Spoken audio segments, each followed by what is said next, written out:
Welcome to Lifestyle Solopreneur, the community for entrepreneurs who put lifestyle first. Join your host, Flavia Barris, as she interviews successful lifestyle solopreneurs and shares ideas to help you find the perfect balance between lifestyle, business, and self.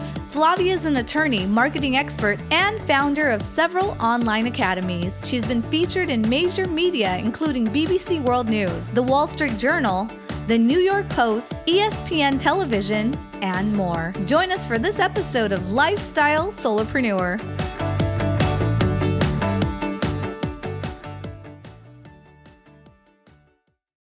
Hey, Lifestyle Solopreneurs. Today we get to speak with Carrie-Ann Barrow. She is a serial entrepreneur, so she's done this more than once. She's a 4-time founder. She's a best-selling author, an executive coach, and a confidence creator. Welcome to the show, Carrie-Ann. Hi, Flavia. Thank you so much. So good to have you on. I know, when I hear serial entrepreneur, everyone starts to think of like that guy. Who is it? He started like Virgin Airlines and, all these brands, and all these people. I guess some people even think of like Elon Musk and all of them. And you're like following in these footsteps where you have this like history of starting more than one venture, doing really great at it. So tell us how you ended up where you are now and what that journey's been like. Sure. It's kind of funny when I think back to when I was in first grade. I convinced my mom to buy me a bag of blow pops, and I resold them to my classmates. So maybe technically that was my first business. I'm not sure, but I've had that entrepreneurial bug pretty much my entire life. So I think that what started really young, just knowing that it was possible, seeing that there was a market and that I could make money doing it. My father was self-employed. He was a truck driver. So I watched my parents, and I wouldn't say it wasn't necessarily a company because he was a solopreneur, but it was, I got to see what that was like. And it wasn't always easy. There's a lot of highs and lows, but there was something about it that I really liked. And that what I really liked about it, I guess the most, was the amount of control that he could have, that he could choose the jobs that he wanted to take. And if there was something really important with the kids, that he could be available for that. And in no way was this ideal childhood that I'm trying to paint. That wasn't it. I'm speaking specifically to the solopreneur aspect of it. But when I think back, that's how it started, knowing that was possible. And then if we really fast forward to today, being an executive coach, what got me here is, as you mentioned, being this serial entrepreneur, having done it multiple times, and then leaning into my community and talking to others who are following this path, and really just having a passion for helping others do this work too. So that's really what got me here to executive coaching. I work with a lot of CEOs, and we're talking everywhere from beginning startups to thousands of employees. And the journey in so many ways has so many similarities. So being a part of their journeys and helping them build their businesses is super rewarding for me. And it's just really something that I love to do. So walk us through what an executive coach is and sort of does to work with their clients and help them. Sure. So an executive coach, it's funny, some people will call us office therapists, which, there are certainly moments. And my background, my undergrad is in psychology, my master's is in HR. So I have some experience when it comes to behavioral science and then also organizational development. But really what I do as an executive coach is I create a confidential, safe space for leaders and those who are building organizations, building themselves, and if they hire employees, building their employees. And I give them the space to really be authentic and raw and formulate their personal goals. How do they want to develop as a leader? How do they want to transform? And then how do they want to transform their businesses and their people? I also get involved often with strategic planning and helping to facilitate growth strategies with those I'm working with. And it's a lot of fun. As you can imagine, it can be really different and varied depending upon the size of the business, whether I'm working with a solopreneur or someone who has, a really growing organization. So I'm curious, how does it work with confidentiality? Because I imagine that, especially if it's one-on-one work, people your personality, everything, like, I'm sure people just want to open up and talk to you and tell you deepest, Mhm. darkest secrets about their work life and what's going on. But if you're not there in the role as a therapist or as someone where there was kind of that patient doctor Mhm. confidentiality, how does it work when you come into a company like that? Like, let's say a CEO was to tell you something that could be very harmful to the company. Mhm. Who's your obligation to? Or is your client the company or is it the individual? My client is the individual. So that's a really interesting question. I like the way you frame that. So when it comes to coaching, because I'm certified through the International Coaching Federation, I am held to their ethical standards. And my agreement is with that client. So I do have to let the corporate sponsor know in situations where I'm working with a larger organization that the only thing that I will share is attendance. And my clients know that as well. So, like I said, if you want to create a really safe space, and let's face it, leadership is lonely. So, it is incredible for some of these CEOs and leaders to have someone that they can really be authentic with and honest with, and have a place where we do some role play or kind of go through like the emotions that they're experiencing, or they've got this really difficult conversation they need to have, or maybe they're struggling with an ethical decision, but this isn't something that they feel comfortable yet at this point speaking with their own leadership or with their team.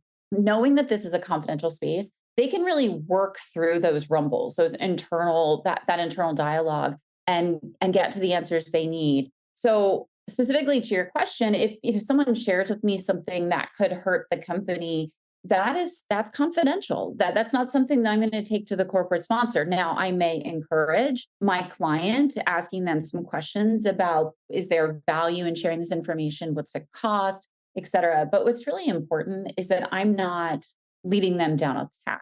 As an executive coach, I 100% believe that my clients already have the answers inside of them. My job is to help them find it, not to tell them what to do. So that's how I navigate that situation. Now, if I have a client that, and this rarely happens, because coaching is present to future, and in a coaching relationship, I coach healthy people. This isn't someone that has any sort of symptoms that would require a therapist. And if that were to come up, I would refer them out to a therapist. But if when situations arise where I think that it's not within the realms of coaching, then I would, like I said, refer them out. But I think that's the key to it when it comes to ethical principles, realizing that it is sacred, it is a confidential space, and I will encourage my clients to properly think through the actions they need to take. But I do not tell them what to do, nor do I break that confidentiality. Interesting. So interesting to kind of dive into this world. We have a lot of people who listen to the podcast who wish to become coaches, not necessarily executive coaches. There's people who want to be health coaches, anything from nutrition to fitness. There's people who want to coach others on how to write a book. I mean, there's so many different people who tell me, oh, I hate my 9 to 5 job. It's not my passion. I don't enjoy it. I wish I could do coaching in XYZ. But getting started from being an employee somewhere to going out on your own and becoming a coach, it's pretty difficult. What advice Mhm. do you give someone who wants to make that their main source of income and how they make a living by coaching others? What are some of the first steps? My first step was finding an organization that where my core values aligned with theirs, that was a certifying body. And I think that's really important. And I know there are plenty of coaches out there that have the title of coach and are making a living as coaches and they're not certified. But for me, that was really important. And I do recommend that other people consider that path for a couple of reasons. Number one, coaching, like as I said, there's so many of us out there, but if you follow along the path of the ICF, the International Coaching Federation, there are standards and guidelines that I think elevate the field and the industry. So I think the first step is to find an organization that can train you in coaching, that will give you some structure to this new field that you're going into. Now, whether you're going to be a health coach, a life coach, et cetera, you can kind of gear yourself toward the organizations that focus in those areas, but you don't necessarily have to either. The organization that I am certified through, which is Coactive, I would say is a bit agnostic. So it's people that get certified through that particular organization or that get their training through there. end up doing life coaching, executive coaching. It runs the gamut. And I'm not saying that's the only one out there. There are plenty of really great programs, but find one that is credentialed by the International Coaching Federation. Start there because you're going to learn a lot. The other value I would say to making that investment, and it is a significant investment, both of money and time. But the other value to that is the network that you're going to develop of other coaches. And that is really powerful because there is power in peers. There is power in like minded individuals who are ambitious about this work. And then you can lean into each other. I cannot tell you how valuable those relationships were for me. And I still refer out to other coaches that were in my training cohorts. So I think that that's really an amazing first step. And then second, I would say realize it doesn't happen overnight. You really have to, just like any other field, you have to build your audience and let people know what you're doing. And I'm asked a lot, well, how do you do that? Especially if I don't have a huge network. Well, lean into those that do. So when I made the shift to coaching and wanted to move into it full time, I told everybody what I was doing. And I told my accountant, I told my attorney, these are people that know lots of other people. And they have been such amazing referral sources for me. So it really is not being afraid to get out there and network and tell people what you're doing, why you love what you're doing. And then don't forget about that call to action, that CTA. If you're going to tell your accountant what you're doing, make sure you finish it up with. And if you know someone that could use my services, if you know someone that is in need of leadership development, or if you know some entrepreneurs that are feeling lonely and could use some thought partnership and a confidential space, hey, remember my name, refer me out. I think that ask, particularly for women, can be really difficult, but you have to do it. It's if you want it bad enough, you have to go out there and ask for it. So I think that's a big part of it too. So getting the proper training, developing a network of peers through that training. And then number two, on the other side of things, not necessarily the peers, but the customers, develop that network as well and ask for it, ask for the referrals and really tap into the people that have, if you don't feel that you have the network, tap into those around you that do and ask them to invite you into their fold. And typically they will. That is such great advice because I think a lot of entrepreneurs suffer from, especially at the beginning, sort of a confidence crisis where, they end up becoming the best kept secret because they're afraid, of how they'll look or sound, especially if they're doing something new, like someone whose whole identity has been, I don't know, whatever it is, like in sales at a certain company. And that's their identity. Everyone knows them as like, oh yeah, you work at such and such. It's hard sometimes to plant your flag and to tell people, here's what I'm doing. And it's new and it's me and it's my business, my company. And so I think there's kind of this weird shyness around new entrepreneurship. But I know you do a lot of coaching on confidence. So give us some tips on that. Yeah. When it comes to confidence, I think the most important thing to remember is no one actually knows what they're doing. It's so fascinating. And as an executive coach, having talked to so many leaders who, many of which I'm like, wow, like she's done this. Like she has 1,000 employees and it's mind blowing. And I will tell you what's so amazing is we all have the same fears. It will just blow your mind how many times I've talked to someone who is a public speaker and they still get the butterflies. They still get the jitters. They're still terrified to get up on that stage, but they do it anyway. So when it comes to developing confidence, talk to other people who are doing the things that you want to do and ask them, like, how did you get over the fear? A lot of them will say to you, well, I didn't, but I do it anyway. I still get the jitters. I'm still afraid. So talk to others, ask them to share their stories and then start to share your own. That is a huge confidence booster. The other thing that I'll do with some of my clients, one of my favorite stories, actually, I had this client who was like, I don't know how to network. It's really hard for me to get out there and do it. So I took him and I'm here in the DC area in Washington, DC. So I took him to a place that's known for business networking and we worked on his pitch and I just started introducing him to people. And it was rough in the beginning But within just a couple of weeks, we did this over and over again. He was amazing. And now he's got it down, but he practiced. So when it comes to confidence, you've got to practice. You've got to get out there and do the hard thing, talk to people, tell them what you're interested in doing, do some videos on LinkedIn, all these things that are so fearful. The more that you do them, the easier they become. And it's your confidence muscle. If you don't practice, if you don't do the repetitions, it's not going to get stronger. So getting out there and doing it is so important.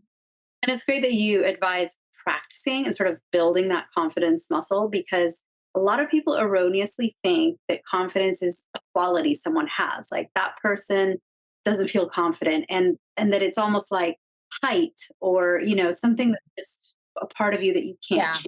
And but it's not. I mean, it really is, practice makes perfect. Like I've heard a lot of people who are great public speakers, and you watch them on stage and they seem like they came out of the womb giving Yeah. speeches. They're just so good, so charismatic, so organized, so the showmanship, the whole thing. And sometimes if you get them in conversation, they're like, oh yeah, I used to be super shy, terrible public speaker, and would have rather done anything but go up on a stage.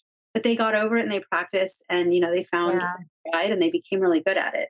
Yeah. I also think a big part of that too is realizing that it's not the end of the world. Like, even if you don't do an amazing job, no one gets just one shot.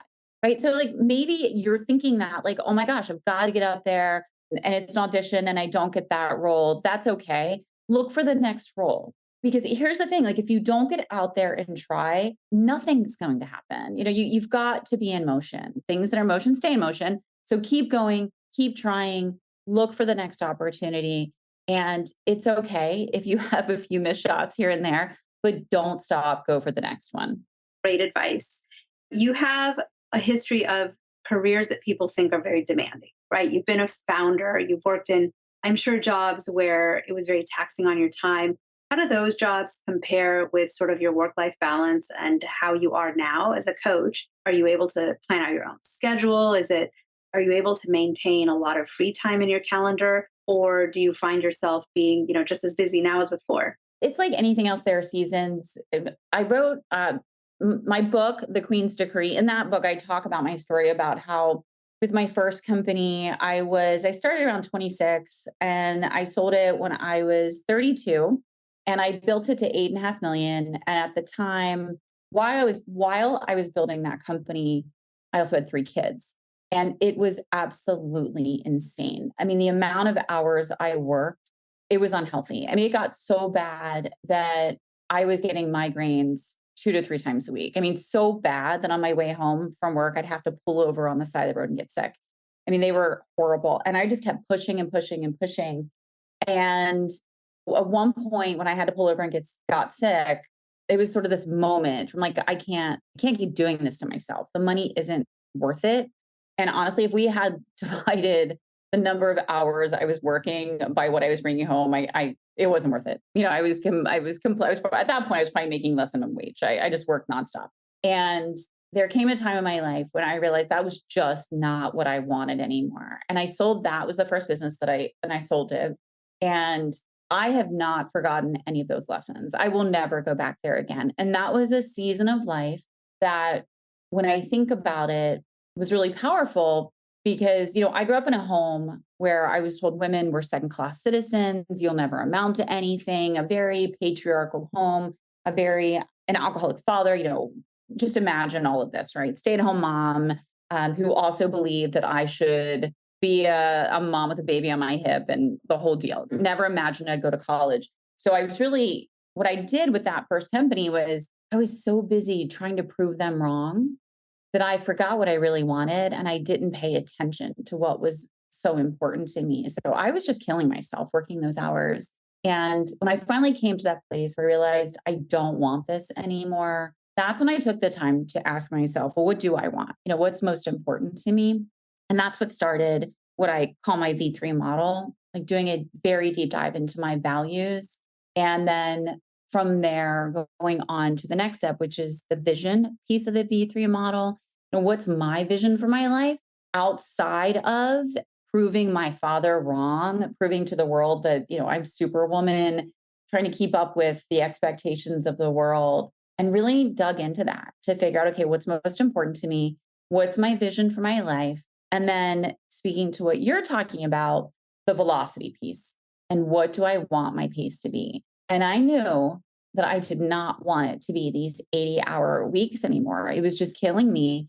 And, at 32 years old, when I sold that first company, I look back on photos of myself from those years and I'm like, holy wow, I looked older then sometimes than I do now. I was so exhausted. So no, I'll never go back. So I took that personal story in those lessons and I created the V3 model, which is values, vision, velocity. I use that when I work with my clients, and I also use it with myself. When I can feel myself running a little ragged or taking on too much or letting my ambition get the best of me, I will always go back to my core values and center.